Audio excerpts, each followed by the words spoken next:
Bien, nous allons commencer cette deuxième partie sur la continuité des réalisabilités. Mais comme certains me l'ont demandé, je me présente encore une fois. Je suis Mohamed Ali El Elmi. Je suis enseignant à l'université. Enfin enseignant jusqu'à 2017 où je suis parti à la retraite. Bon, j'ai jugé utile de vous faire connaître les mathématiques, les vraies mathématiques, pour que vous n'ayez pas de problème à la fac. Je vous considère comme des étudiants, non pas comme des élèves, parce que j'espère que vous serez étudiants l'année prochaine. Maintenant, nous allons commencer. Alors, si f possède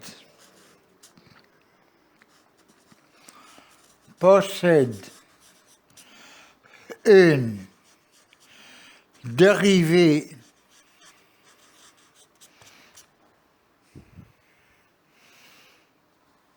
en un point x0, alors elle est continue en ce point. Elle est continue en x0. Je vais vous dire pourquoi. C'est très simple. J'ai f de x moins f de x0 sur x moins x0 qui va donner un a. Ça, on l'a vu la dernière fois. Alors, qu'est-ce que ça veut dire? Ça veut dire que f de valeur absolue de f de x, la distance de f de x à f de x0, la distance entre les deux, est égale à 1, valeur absolue, la distance de x moins x0. Vous allez voir pourquoi j'écris comme ça. Qu'est-ce que ça donne, ça? Ça donne que le a peut être positif ou négatif. C'est clair? Donc, qu'est-ce que je vais dire? Je vais dire que f de x moins f de x0 est inférieur ou égal à la valeur absolue de a plus 1 pour garantir qu'il sera plus petit, x moins x0.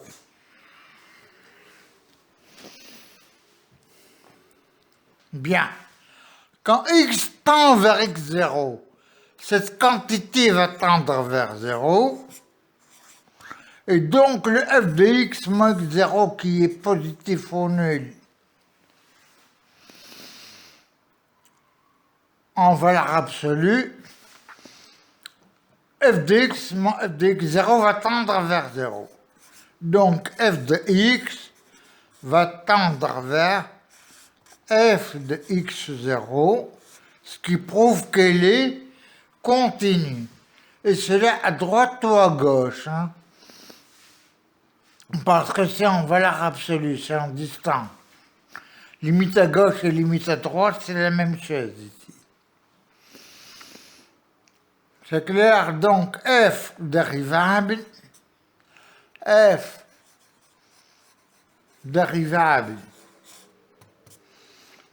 en x0 donne f continue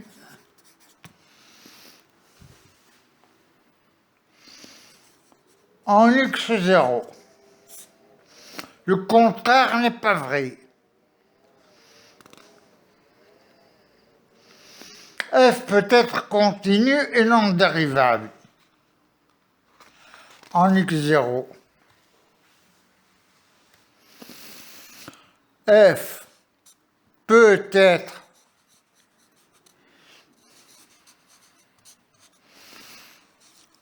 continu et ne pas être dérivable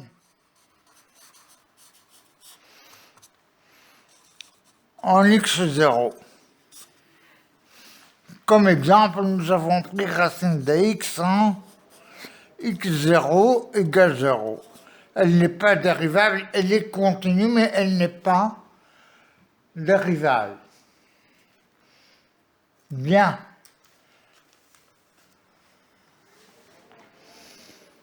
Alors,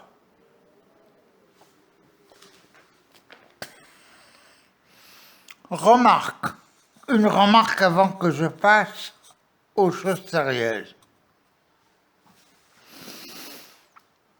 Alors, une remarque, si f et g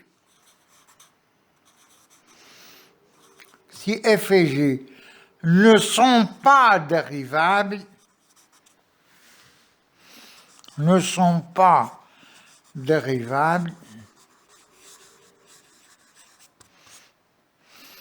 f plus g et f fois g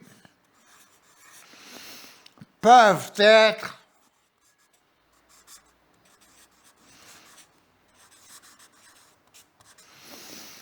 dérivables.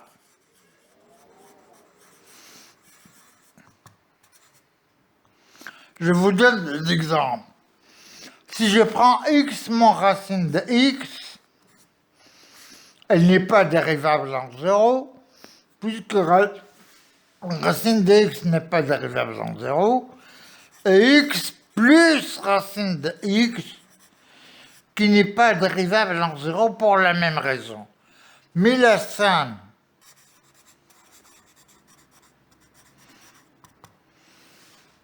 ça donne des x et continu et infiniment dérivable.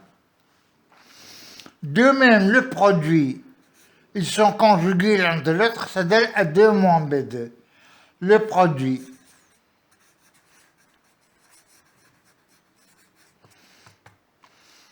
ça donne x2 moins x et dérivable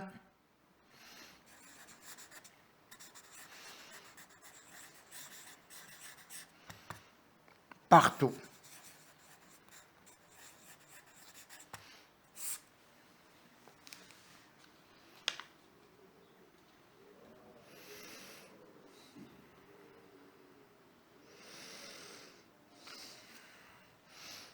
Et dérivable partout.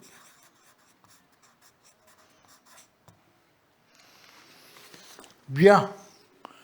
Il y a une chose que je dois vous dire aussi, c'est que quand je dis fg est défini sur d de f inter d de g,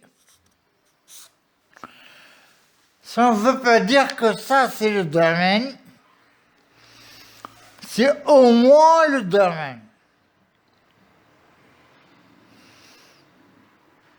Pourquoi ? Parce que comme dans l'exemple que nous avons vu maintenant, le domaine de f c'est R+, le domaine de g c'est R+, le domaine de f plus g c'est R en entier. Donc c'est le minimum, ce qui est certain, c'est que c'est défini sur df inter dg. Mais ça ne prouve pas que c'est défini seulement sur ça. C'est clair? De même pour f fois g. Hein? Voilà. Alors les choses sérieuses, xn, n positif ou nul, dérivable sur son domaine. Un appartenant à n sur son domaine. x moins n strictement positif, dans n, est dérivable sur R étoile. Pourquoi? Parce que le xn est en dénominateur. Il faut enlever le 0. Donc c'est dérivable sur son domaine aussi. Alors, qu'est-ce qu'il y a d'autre? Ah, x alpha, en général, alpha appartenant à Q,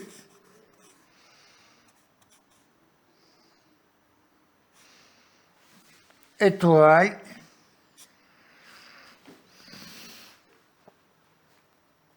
pourquoi? Pour que ce soit x appartient à R étoile plus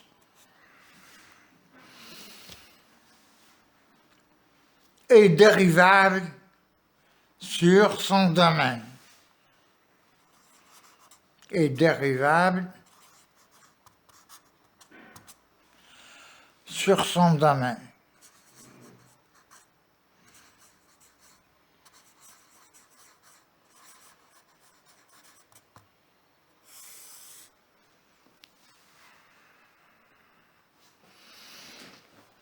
Le cas 0 ne nous intéresse pas puisque x alpha est défini sur R étoile plus. Bien. Alors, qu'est-ce qu'il y a d'autre? Ah, log de x est dérivable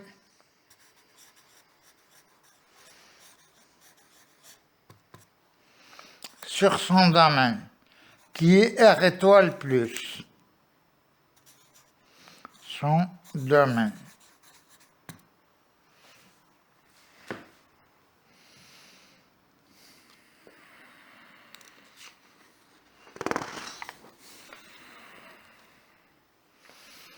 Exponentielle x, qui est en fait e à la puissance x.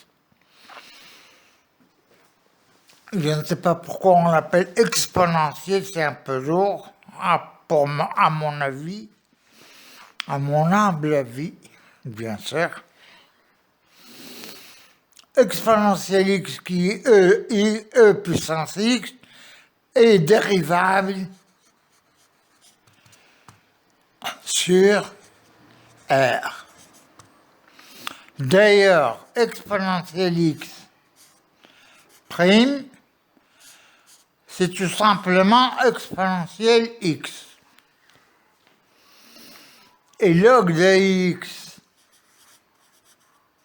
le tout prime, c'est le 1 sur x que nous avons vu la dernière fois. Bien. Ce qui n'est pas dérivable maintenant. Valeur absolue de x.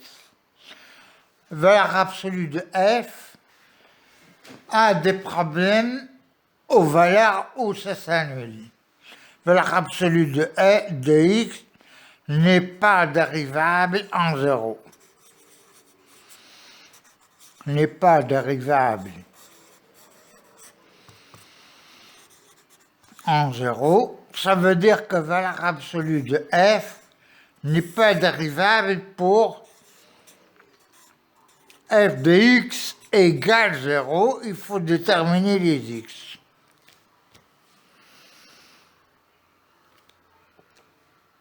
C'est clair?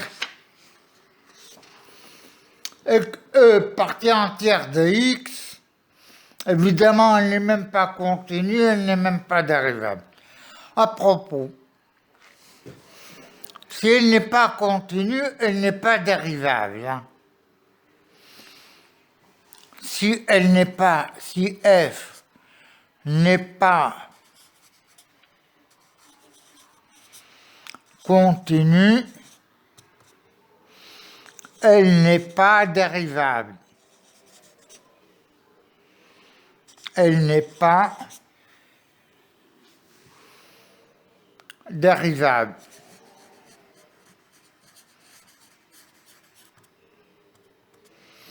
Pourquoi? Parce que f de x ne tend pas vers f de x0 à droite et à gauche. On n'a pas une valeur a quelconque, une valeur a connue. Car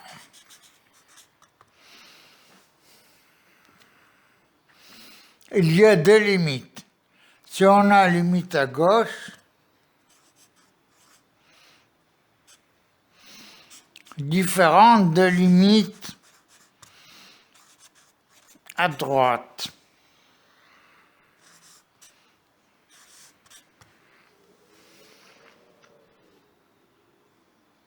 Bien, sinus x, cosinus x, tangente x sont dérivables sur leur domaine.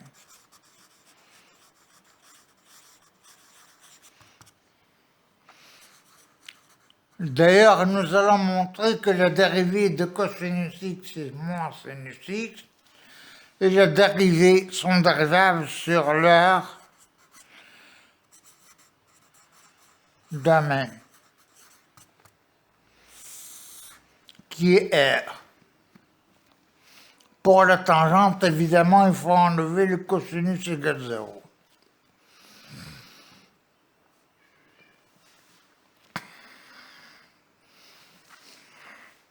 Parce qu'il est en dénominateur. Bien. Alors, ceci dit,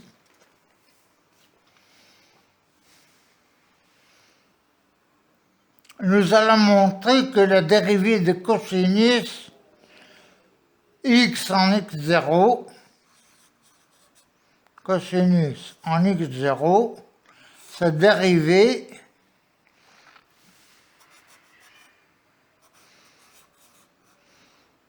c'est moins sinus en x0.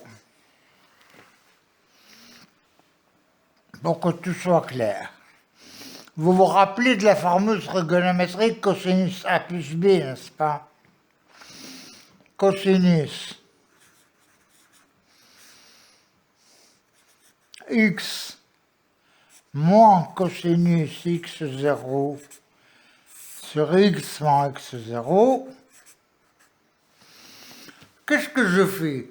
Je connais le cosinus en 0. Je connais le cosinus en 0 et le sinus en 0. Sinus 0, c'est 0. Cosinus 0, c'est 1. Donc, qu'est-ce que je fais? Je ramène en 0. On ramène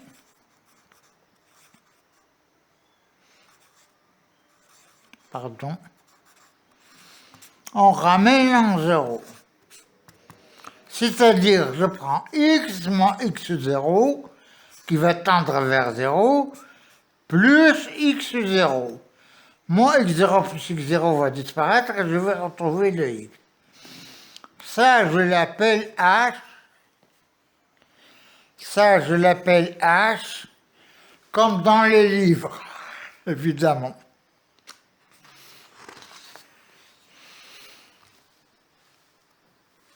Bien, je vais avoir cosinus x0 plus h,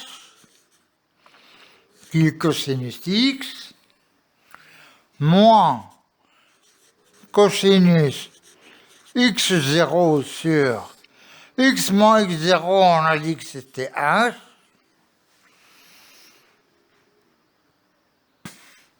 cos a plus b, c'est cos a, cos b, moins, quand il y a un plus, c'est un moins, je le rappelle encore une fois, moins sinus x0 sinus h. moins cos x0 évidemment sur h. Cos h va tendre vers 1.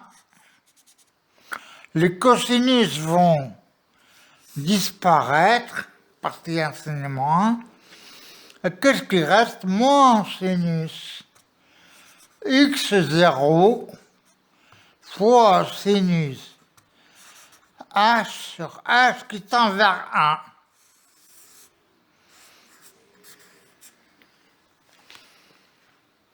Donc ça donne moins sinus x0.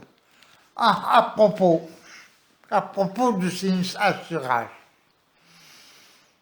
Beaucoup disent que c'est les formules de la dérivée. Leur sinus h sur h tend vers 1, ça veut dire sinus h moins sinus 0 sur x h, moins 0.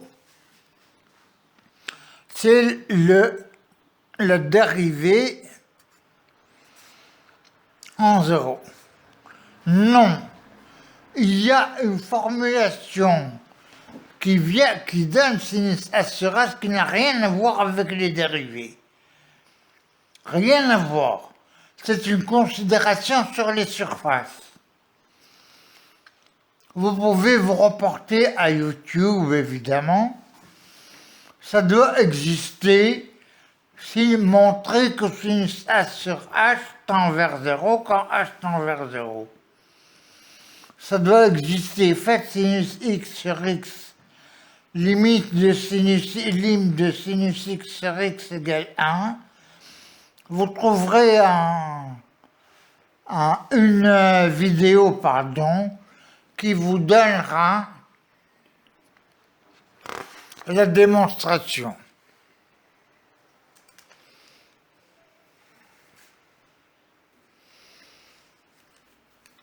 Bien.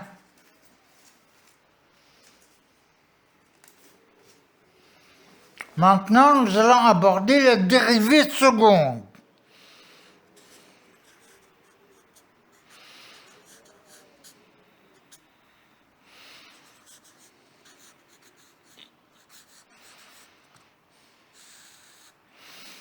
C'est tout simplement la dérivée de la dérivée. C'est f' de x que nous avons trouvé moins f' de x0 sur x moins x0, ça va donner un certain grand B. Ça, c'est la dérivée seconde. Qu'est-ce qu'on voit? Si x est plus grand que x0, bon, qu'on aille à gauche ou à droite, c'est toujours limite, etc., comme d'habitude. Il n'y a rien de neuf dans cette notion. Mais elle sert beaucoup pour déterminer le minimum et le maximum. Alors ça c'est f seconde en x0. Si f seconde en x0 est négatif et f' de x0 égale 0, et c'est un maximum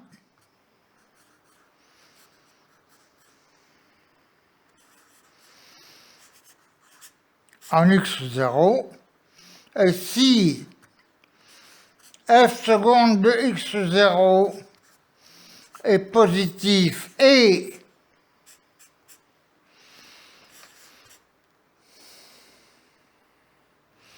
f', pas f seconde, en x0 égale 0, alors c'est un minimum en x0.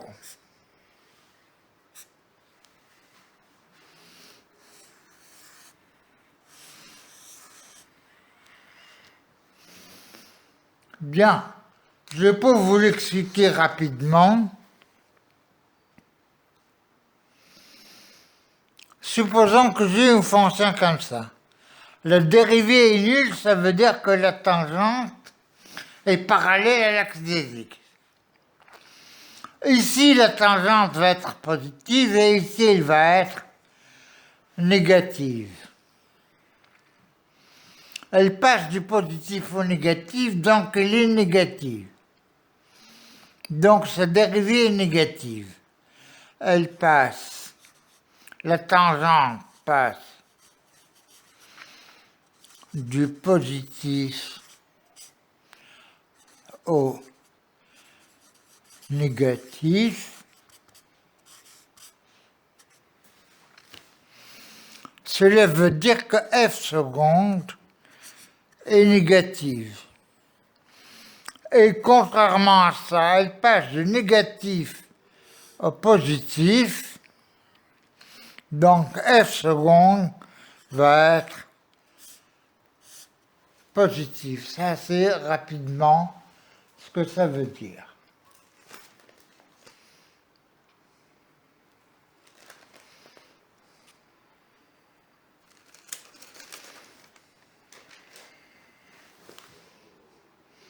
Bon, pour le sinus x, qui va donner cosinus x, je vous laisse le faire tout seul.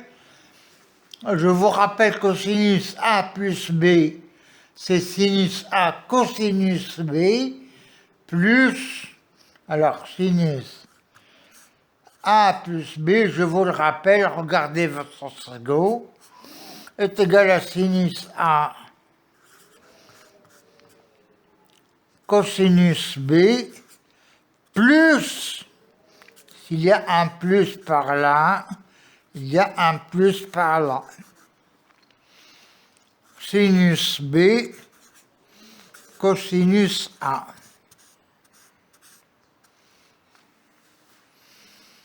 Vous faites la même trajectoire que ce qu'on a fait pour le cosinus et vous trouverez votre résultat normalement.